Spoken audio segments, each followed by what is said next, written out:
અમરેલી જિલ્લાના જાફરાબાદ બંદર ખાતે માછીમારો માછીમારી કરી રહ્યા હતા। આ દરમિયાન ભારતીય જળ સીમામાં એક શંકાસ્પદ બોટ દેખાય છે। આ શંકાસ્પદ બોટ દેખાયા બાદ તાત્કાલિક ઇન્ડિયન કોસ્ટગાર્ડ તેમજ જે તે તંત્રને રજૂઆત કરવામાં આવે છે અને આને લઈને હવે અજાણી જે શંકાસ્પદ બોટ જે જોવા મળી છે દરિયામાં અને કોસ્ટગાર્ડને જોઈને જે બોટ ભાગી ગઈ છે તે મામલાના સંદર્ભમાં સુરક્ષા ઉપર ખાસ ધ્યાન આપવામાં આવી રહ્યું છે। સુરક્ષા એલર્ટ કરવામાં આવી રહી છે।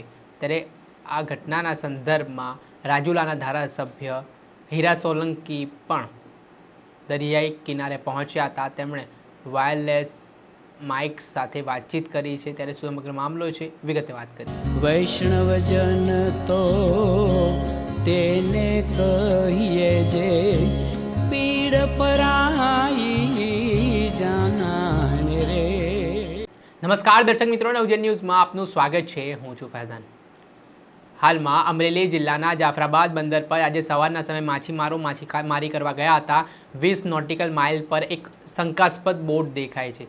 આ બાબતની જાણ તાત્કાલિક માછીમારો છે તે માછીમારી એસોસિએશનના પ્રમુખ છે તેમને કરે છે, જેના જ કારણે હવે તમામ બોટોને પરત બોલાવી લેવા માટે આદેશ આપવામાં આવ્યો છે, જેમાં ચાંચ બંદર, જાફરાબાદ, થારા બંદર સહિતના બંદરો પર જે બોટ હાલ માછીમારો કરવા માટે ગઈ છે ત્યારે તમામ લોકોને આદેશ આપી દેવામાં આવ્યા છે। સુરક્ષાને ધ્યાનમાં રાખીને ઇન્ડિયન કોસ્ટગાર્ડ અને હેલિકોપ્ટરના દ્વારા પણ સર્ચ કરવામાં આવ્યું છે। એ બોટ છે તે ઇન્ડિયન કોસ્ટગાર્ડની ટીમને જોઈને ભાગી ગઈ હોવાની વાત પણ સામે આવી છે। આ મામલે તમામ લોકોને એલર્ટ મોડ ઉપર મૂકવામાં આવ્યા છે અને માછીમારી કરનારા બોટ માલિકો છે તેમને પણ બોટ પરત બોલાવવા માટે આદેશ કરવામાં આવ્યા છે। ત્યારે જ્યારે આ સમાચાર મળ્યા, એક શંકાસ્પદ બોટ છે જે 20 નોટિકલ માઇલ પાસે જોવા મળી હતી, ત્યારે શું કહી રહ્યા છે માછીમારી બોટ એસોસિએશનના પ્રમુખ કનૈયાલાલ સોલંકી, તે સાંભળી લો। આપનું નામ સાહેબ? કનૈયાલાલ સોલંકી। આજે સવારે 10:30 વાગે દરિયામાંથી મને એક ફિશિંગ બોટમાંથી વાયરલેસ દ્વારા મેસેજ મળ્યા કે ભાઈ અહીંયા આજુબાજુમાં એક બોટ, અજાણી બોટ જે જૂની છે, માણસો 2 થી 3 જ દેખાય છે, કોઈ એની અંદર ઝાડ કે કોઈ વસ્તુ નથી, તો આ કોઈ ઇલીગલ પ્રવૃત્તિ કરવા માટે નીકળેલી બોટ હોય એવું લાગે છે। એમ છતાં મેં મારા કહેવાથી આ બોટો, આપણી ફિશિંગ બોટો જાફરાબાદની એની પાછળ જ ગઈ, તો એ ફૂલ સ્પીડ મૂકી અને ત્યાંથી આગળ નીકળી ગઈ।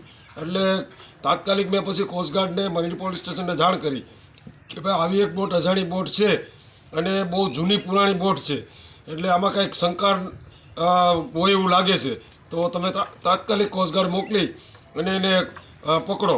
એટલે કોસ્ટગાર્ડનું જહાજ, કોસ્ટગાર્ડનું હેલિકોપ્ટર અત્યારે ત્યાં પહોંચી ગયું છે અને એને પકડવાની કોશિશ કરે છે, પરંતુ હજી પણ એ ભાગવા માટે કોશિશ કરે છે બોટ, એટલે કાંઈક પણ એમાં શંકા હોય એવું લાગી રહ્યું છે।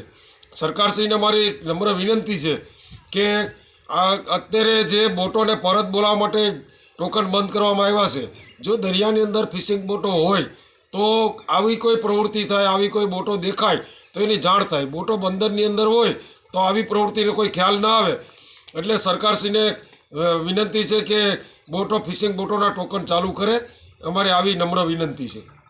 આપણે સાંભળ્યા આ હતા માછીમારી બોટ એસોસિએશનના પ્રમુખ કનૈયાલાલ સોલંકી। તેમના મામલે તમામ બોટ માલિકોને આદેશ આપવામાં આવે છે અને તેમની પરત બોટ લેવા માટે કહેવામાં આવ્યું છે।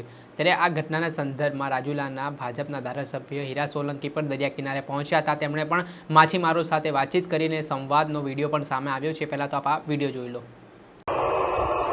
ભાઈ સીતારામભાઈ, ભાઈ કેટલીક આગે હશે એ બોટ આપણાથી?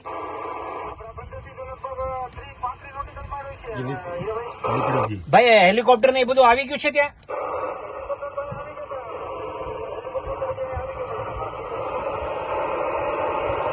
આમ કેવી શંકાસ્પદ કેવું દેખાય? કેમ કે સમાચાર વાળાના બધાના ફોન આવે છે અને હું છે હું નહીં જાણવા માંગે છે।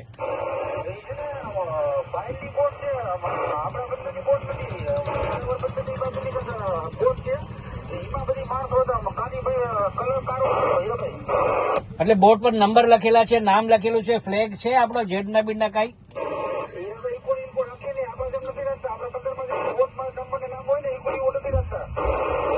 અચ્છા, ચલો કોસ્ટગાર્ડ તો અહીંથી નીકળી ગઈ છે લગભગ, પણ હવે એવા કઈ સમાચાર મળે એટલે તાત્કાલિક સમાચાર વાયરલેસ દ્વારા કન્ફર્મ કરજો। ઓકે, થેન્ક યુ ભાઈ, થેન્ક યુ. આપણે સાંભળ્યા હતા રાજુલાના ધારાસભ્ય હીરા સોલંકી. તેમણે હાલ આ બાબતના સંદર્ભમાં જે માછીમારી કરવા ગયેલા બોટમાં લોકો છે તેમની સાથે વાયરલેસ મારફતે વાતચીત કરી છે, જાણવાનો પ્રયાસ કર્યો છે. કઈ બોટ હતી, ક્યાંથી આવી હતી, કેવી દેખાતી હતી, તે તમામ વિશે તેઓ માહિતી પણ મેળવતા જોવા મળ્યા છે. અને હાલ સુરક્ષા એજન્સીઓને પણ એલર્ટ મોડ ઉપર કરવામાં આવ્યા છે. દરિયામાં સઘન ચેકિંગ હવે હાથ ધરવામાં આવી છે અને જે બોટો હાલ માછીમારી કરી રહી છે તેમને પરત બોલાવવા માટે પણ આદેશ કરાયા છે. દર્શક મિત્રો, નવજીવન ન્યૂઝને આપ લાઈક કરી લો, સબસ્ક્રાઇબ કરી લો અને શેર કરવાનું ભૂલતા નહીં. વૈષ્ણવજન તો તેને કહીએ જે પીડ પરાઈ.